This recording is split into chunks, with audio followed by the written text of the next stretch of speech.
Bapak, Ibu, Saudara, salam dalam kasih Kristus. Kita akan merenungkan sebuah tema, hidup dalam anugerah Tuhan. Dengan landasan bacaan firman Tuhan, 1 Korintus pasal 15 ayat 10. Tetapi karena kasih karunia Allah, aku adalah sebagaimana aku ada sekarang.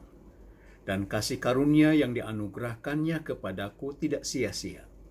Sebaliknya, aku telah belajar lebih keras daripada mereka semua. Tetapi bukannya aku, melainkan kasih karunia Allah yang menyertai aku. Hidup orang percaya adalah hidup yang dipenuhi dengan kasih karunia Allah.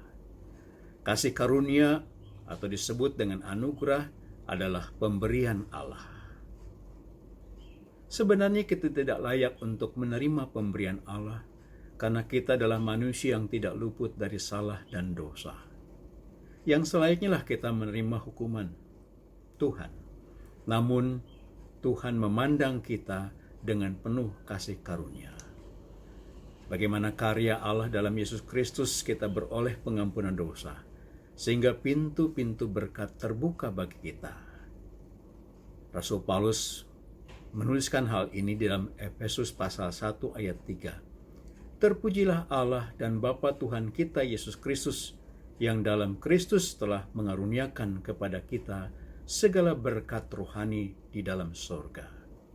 Artinya sorga dan segala berkat yang terkandung di dalamnya itu menjadi suatu kepastian bagi kita yang hidup percaya kepada Tuhan. Pernahkah kita merasakan dan mengalami anugerah seperti yang dialami oleh Rasul Paulus?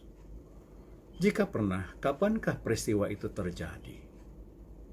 Dan bagaimanakah kita merespon terhadap anugerah yang Tuhan limpahkan dalam kehidupan kita? Yang pertama, bersyukur atas kasih karunia. Sebagai manusia, kita tidak luput dari hidup penuh dengan bersungut-sungut. Kita bersungut-sungut kepada Tuhan dalam banyak hal. Padahal kita tahu bahwa Allah kita membenci orang yang bersungut-sungut. Mengapa? Karena bersungut-sungut itu sesungguhnya menyakiti diri sendiri. Bersungut-sungut membuat hidup ini terasa kering dan bahkan tidak ada semangat. Bersungut-sungut ini bisa juga membuat suatu tindakan-tindakan yang menyakiti, melukai orang lain. Orang yang bersungut-sungut juga bisa menyakiti hati Allah. Karena bersungut-sungut itu sesungguhnya menyangkal kemahakuasaan Allah dalam hidup manusia. Mari kita belajar dari Rasul Paulus. Dari bacaan kita 1 Korintus pasal 15 ayat 10. Paulus sesungguhnya ia merasa tidak layak karena hidupnya penuh dengan penderitaan, hidupnya dengan penuh pergumulan. Ia penuh dengan hidup yang bersungut-sungut. Sejak dia menjadi pengikut Kristus, menjadi utusan Kristus, ia begitu banyak mengalami penderitaan. Ia hampir mati ketika kapal yang ditumpanginya ditimpa ombak. Ia harus bekerja keras dalam segala pelayanan untuk menghadapi berbagai macam orang-orang yang menantang dia. Dia pun merasakan terlukanya hati ketika kerasulannya dipertanyakan oleh banyak orang. Bahkan ia juga pernah berdoa agar penyakitnya sembuh, namun nyatanya ia tidak pernah sembuh. Seharusnya ia hidup penuh dengan keluh kesah, ia hidup dengan bersungut-sungut. Tetapi justru dalam pengalaman kehidupan yang penuh pergumulan dan kesusahan dan derita itu, ia banyak menuliskan hidupnya selalu bersyukur kepada Tuhan. Apa yang membuat Rasul Paulus bersyukur?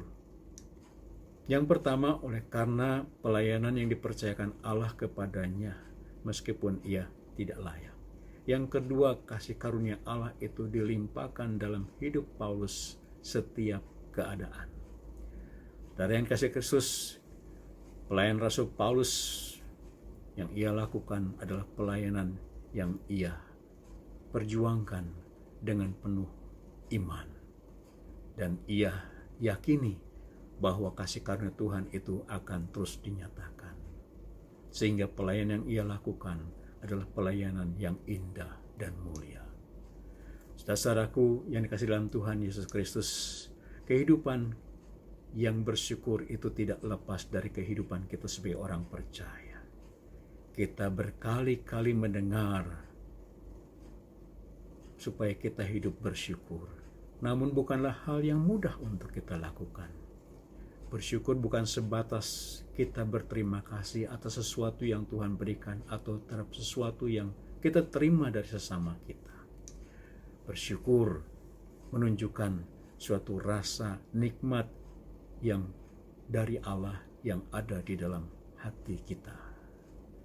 Saudaraku yang terkasih dalam Tuhan Yesus Kristus, manusia yang penuh dengan rasa syukur adalah manusia yang mampu menunjukkan kebahagiaannya oleh respon, mimik wajah maupun perilaku-perilaku yang mendatangkan kebaikan, yang mendatangkan sukacita. Kunci bersyukur adalah selalu melihat kebaikan Tuhan yang selalu dinyatakan di dalam kehidupannya. Renungkanlah bahwa keberadaan kita sampai saat ini semuanya adalah karena kasih karunia Tuhan. Kita tentu sangat menyukai sebuah nyanyian yang berjudul Amazing Grace. Nyanyian ini adalah pujian Kristen yang sangat populer di mana teksnya digubah oleh John Newton. John Newton ketika berusia 80 tahun, ia mengalami sakit pikun. Namun ia berkata ada dua hal yang aku tidak bisa lupakan. Bahwa aku adalah pendosa besar dan Yesus Kristus adalah juru selamat yang besar. John Newton merasakan dan mengakui bahwa setiap langkah dalam kehidupannya, ia tidak luput dari segala kasih karunia Allah. Sepanjang hidupnya, sepanjang itu pula, ia mengalami hidup dalam anugerah Allah. Saudaraku yang terkasih dalam Tuhan Yesus Kristus, sikap hati yang selalu bersyukur ini akan menyenangkan hati Tuhan. Jadi janganlah kita pernah berhenti untuk mengucap syukur kepada Tuhan yang selalu melimpahkan segala anugerahnya atas kehidupan kita. Hal yang kedua, percaya pada penyertaan Tuhan. Tanpa Tuhan kita bukan apa-apa. Kita ada sebagaimana diri kita sekarang, itu atas segala penyertaan Tuhan. Paulus menyadari hal ini. Tetapi karena kasih karunia Allah, aku adalah sebagaimana aku ada sekarang. Dan karena kasih karunia yang dianugerahkan kepadanya, tidaklah sia-sia. Saudaraku yang terkasih dalam Tuhan Yesus Kristus, demikian juga kita. Kita ada sebagaimana kita ada sekarang, itu adalah hasil kasih karunia Allah. Hal ini mengingatkan kita bahwa kita sebagaimana ada sekarang itu bukan karena diri kita, bukan karena kehebatan kita, bukan karena kekuatan kita, bukan karena kemampuan kita, tetapi semua semata itu adalah karena kasih karunia Allah. Sudah sepantasnya lah kita menyadari bahwa kita ini tidak mempunyai kehebatan-kehebatan. Hanya Allah lah yang sungguh hebat di dalam kehidupan kita, yang membuat kita lebih baik, yang membuat kita menjadi berarti dan bernilai. Saudaraku yang terkasih dalam Tuhan Yesus Kristus, cobaan dalam hidup kita ini begitu berat.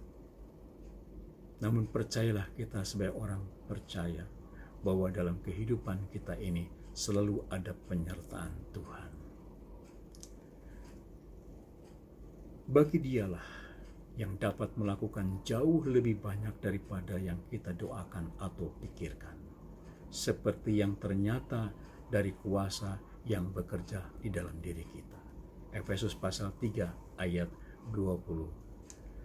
Saudaraku, 2 tahun yang lalu setelah pernikahan, Seorang istri yang sangat dicintai suaminya ternyata mengidap kanker yang ganas dan ia menjalani kemoterapi. Ia tidak mudah untuk menjalani dari hari ke hari karena kemoterapi itu membawa dampak derita, membuat badan menjadi lemas, menjadi pikiran-pikiran terganggu, dan kadangkala tidak bisa tidur. Karena itu dengan terpaksa ia harus minum obat penenang agar bisa tidur beberapa waktu, dan setelah itu sepanjang malam ia pun harus tetap bertahan dalam penderitaannya. Namun dalam kelemahan dan ketidakberdayaan ia percaya akan Tuhan yang selalu memberikan kekuatan, dan ia percaya untuk membaca dan merenungkan firman Tuhan setiap hari. Dan firman Tuhan itu memberikan kekuatan, memberikan semangat, dan memberikan keyakinan bahwa di balik semuanya itu ada rencana Tuhan yang indah dalam kehidupannya. Dan karena inilah keajaiban dan kekuatan kuasa Tuhan itu dinyatakan sehingga ia pun sembuh. Namun hidup tidak berlangsung begitu saja. Ia pun menghadapi suatu pergumulan di mana sang suami dan dia merindukan kehadiran seorang anak. Namun dokter mengatakan bahwa hanya 5% saja. Dalam keadaan demikian maka ia pun terus berusaha untuk berobat agar mendapatkan anak. Dan obat yang ia minum setiap saat nampaknya tidak membawa hasil. Tetapi ia serahkan dan ia percayakan semuanya itu kepada Tuhan. Dan suatu saat ketika ia memeriksa kembali ke dokter, dan dokter menyatakan bahwa ia positif hamil. Dan sejak saat itulah ia menyampaikan sukacita kepada suaminya, dan keduanya mengatakan kami percaya akan penyertaan Tuhan. Saudara-saudaraku yang terkasih dalam Tuhan Yesus Kristus, Yesaya juga pasal 41 ayat 10 mengatakan, jangan takut sebab aku menyertai engkau, jangan bimbang sebab aku ini Allahmu. Aku akan meneguhkan, bahkan aku akan menolong engkau. Saudara, suatu kali seorang maestro piano terkenal mengadakan suatu pertunjukan di sebuah kota. Sebelum pertunjukan itu dimulai, seorang anak kecil naik ke panggung dan ia memainkan piano. Dan saat itulah dibuka layar, lampu meneranginya. Dipikir bahwa pertunjukan akan dimulai.